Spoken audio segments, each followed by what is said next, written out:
So what up no mga par, so ngayon ay Tuesday, April 30 ng umaga. So ngayon mga par, samahan nyo ako maglibot dito sa ating mini fish farm. So i-update natin kung ano yung mga per out or kung ano yung mga nabago na dagdag. And tignan natin no, kung ano yung mga binibreed natin kasi more on gap and molly lang naman din tayo. So tara, tingnan natin yung nasa loob. So ayan mga par, unang pasok ulit. Dito pa rin yung mga panibagong batch natin ng PKBM 24K PKBM or tinatawag din nilang Classic 24K kasi ito ay mga blue tail, no? Ayan. So ito yung mga breeder natin ng mga platinum gold. Try nating i-project ng full gold. Ayan.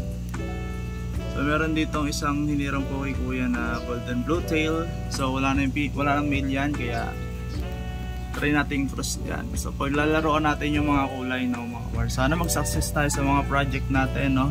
Ayan.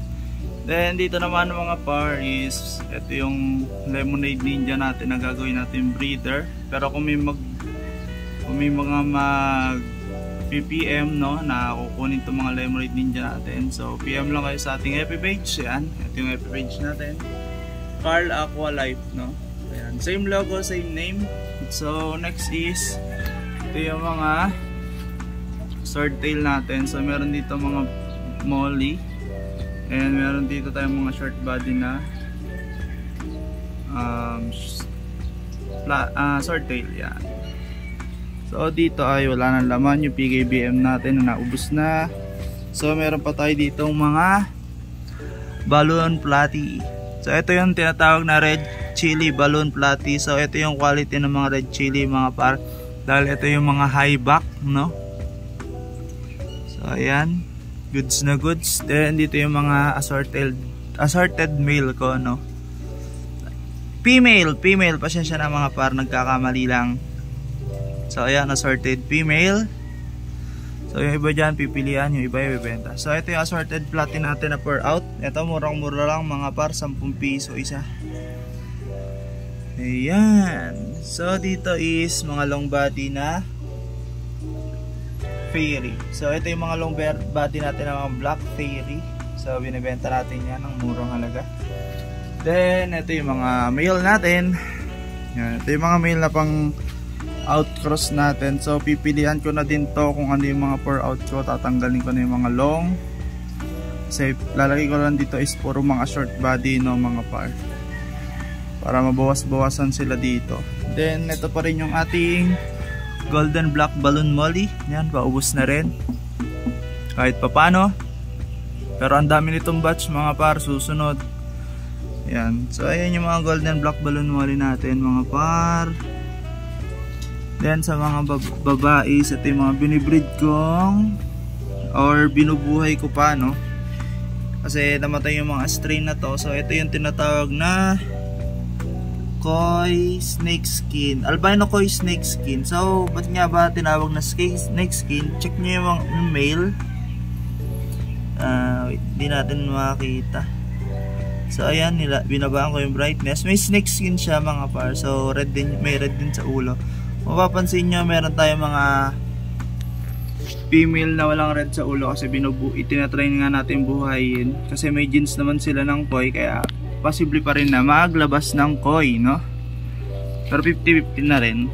So ito naman mga par is ito yung pea-dirt koi natin. Ayan. So may kasama siyang pea-dirt. So it means is yan yung call, no? Yan yung call niya. Yan yung call niya mga par. Yan yung walang red sa ulo.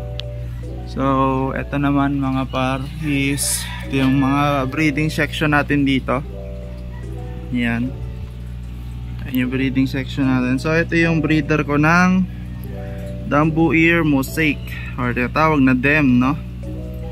Yan, DEM! So ito yung breeder ko naman ng Blue Panda. Ayan. So yung kuko ko ay madumi, pagpasensyahan nyo na. So next is ito yung Japan Blue Red Tail Guppy, no? So yung female, di ko nakikita, baka magdadrop na. So hiwalay ko sila sa lagayan. Then ito yung AFR albino full red. Next is PDEM platinum purple tambour mosaic. Ito naman ay ABT albino fire phoenix. This is, dito yung mga nakalagay yung P-Dirt, so isa na lang yun nandyan, Pem. Dito naman ay HBRRT na Malaysian line or import line, no? So ayan, hindi nagpapakita, shy type. Ito yung Santa Claus natin na fair, no? Ayan, ang ganda. Sheesh! Then dito sa baba, ito yung mga sumpa sa akin kasi tagal-tagal na hindi pa rin dumadami. So ito yung tinatawag na blonde tuxedo koi, platinum tuxedo koi short body. So ayan, good siya. Then sa baba nito, ito yung mga bluegrass natin mga par, kasi hindi masyadong makita, malabo yung aquarium. Then ito yung snake skin white mosaic. So wala na tayong male, buti nag-drop pa. Then ito yung mga yellow tiger mosaic or tinatawag na platinum tiger mosaic, no? Ayan. So dito is blue dragon, snake skin blue dragon. Hindi lang makita. So dito is hindi na natin mapapakita kasi malalabo. Ito yung mga goldfish natin mga par. Ayan. Check natin dito. Boom. So ito, binibenta ko na to lahat mga par. Pour out na sila para malagaan sila ng ayos. May mga koridoro din tayo dyan. Basta may mga naghahanap. Then ito na tayo sa pinaka magandang part, kung ano yung mga pour out natin, no?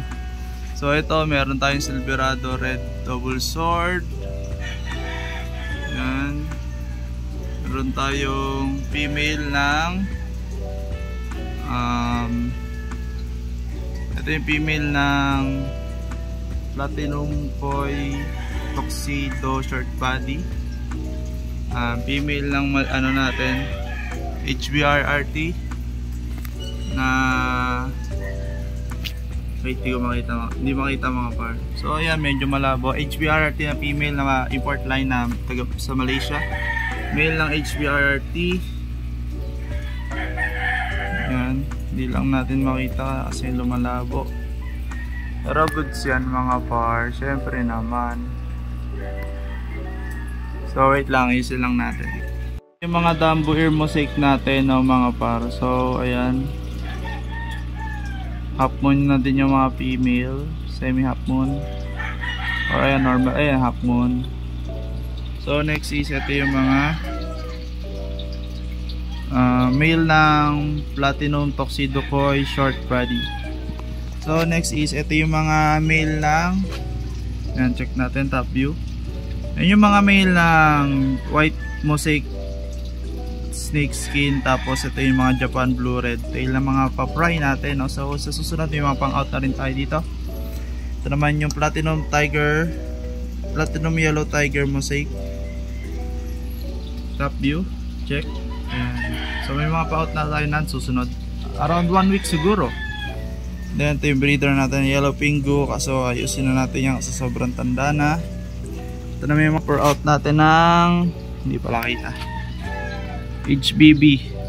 Ayan. So sa mga gusto ko muna ng RDSS, meron pa tayo dito isa. So may HBB pa tayo. Ito negative na tayo dito kasi namatay yung dalawang male ko and kailangan natin yan for breeding. So dito wala. Ito mga AFR mga par. Ayan. Tapos Japan blue double sword tail. Next is breeder ko ng metal blue lace. And next is ito yung mga ano, albino koi. Ay no. So ayan, may nahalo kasing koi. So dito ay AFR glass belly. Hindi lang makita mga par, pero yan top view. So ito yung breeder natin ng tuxedo koi short body, no? Platinum tuxedo koi. Then ito yung mga low quality or mga pet grade na HBRRT. Ito yung breeder natin ng DEM, breeder natin ng HBB. So ito yung mga naiwang fry ng AFR. Dito yung breeder natin ng Golden Black and Golden Black Lace. So nag-green na siya, so parang kal na rin yun. Then nandito naman yung mga yellow pingo natin na madami. Ito yung puro male. Ito yung mga male na metal blue lace natin mga par. So medyo matagal yung video na to, no? So ito yung mga konti lang. So ito yung mga blue panda. So may namamatay dahil nasa init, hindi may iwasan. So ito yung breeder natin ng Golden Indo. So nagkukulay orange siya, pero ito kulay yellow siya sa ating paningin. So pinagkaiba na ito naman yung Sunkiss. At ito yung Golden Indo daw. So ito naman yung pina-project natin. So huwag na natin ipakita yung project. Ito yung breeder ko ng Golden, no? So ayan, may mga palabas tayong fairy dyan. At ipa-project pa natin yan. So magpa-project na tayo dahil marami na tayong lagayan. Iyawn! So dito is Sunkiss, na makita na. Yung project naman din natin na PKBM Marble to this one. Nasaan na yun? Nasaan na yun? Si Buddy. Oh, wala siya. Ayun. So ayan yung project natin. Yung classic na marble. May pagka yellowish. Then ito yung mga PKBM marble natin. So yun. Ito yung mga breeder ko ng Golden 24K PKBMR Classic 24K. Then ito yung, ay tagal na ng fasting to, hindi na wala, gumaling na eh. So ito yung mga Lemonade Ninja natin. Ayan. So hindi makita dahil nga may watermarks. Yan, may mga proin din sa baba. So hindi naman nila kinakain, basta nakasa good sila. Ito naman yung breeder ko na PKBM. So paparamihin ko ulit to soon. Sana, no? Ayan, may proin din pala sa baba. So ayan, may nag-drop. Then ito yung mga any ano na to, mga halo-halo na. Then ito yung EBBM dark base, so low quality kasi maliliit lang yung mga, ay hindi na masyadong kita yung blue. So ayan mga project, ito yung mga fry. So part 2 lang tayo dun sa ating likod dahil hindi naman masyadong mahaba yun. Ito ipapakita ko sa inyo yung mga nasa reptile. So ito muna yung video natin, no, dito sa indoor natin or nasa kubo. So yun muna tayo mga par. So abang-abang lang sa part 2. Peace!